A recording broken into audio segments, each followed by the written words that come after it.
We also just saw Attorney General Pam Bondi make some remarks, likely about this memo about Memphis sending in a surge of law enforcement, also potentially about this Charlie Kirk assassination and that fatal shooting. Let's listen in briefly.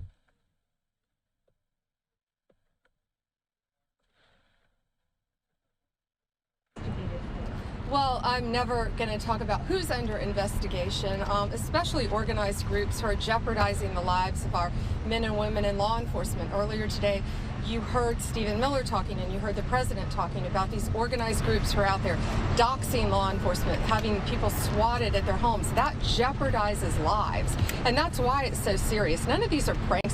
This is an organized effort paying people to come in and commit acts of violence. So yes, we're looking at a lot of people, never going to mention what groups we're investigating. Is there any evidence that the president or is the administration thinking of sending the National Guard to New York?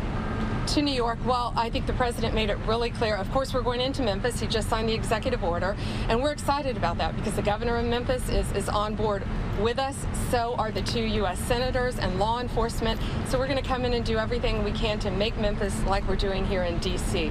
Well, he's also talked about other cities. I think Chicago is top of his list right now, but sure, in any city where there's violent crime is on the president's list to make it safe for the citizens who live there. I really do have to go. I'll take one more. How will you protect First Amendment rights when you are exploring investigations into liberal-leaning groups and they have protections? How will you strike that balance? Sure. First Amendment is one of our most important amendments, of course, in our Constitution. We will always protect the First Amendment. But you cannot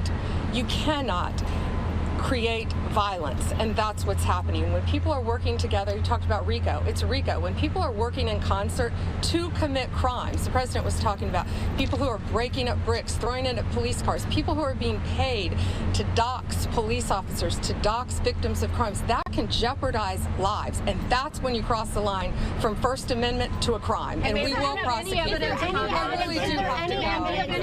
All right, just listening in there, Pam Bondi wrapping up some comments. Lots of questions, though, about Memphis, about the First Amendment. So following that very closely, we wanted to bring you those comments just outside of the White House.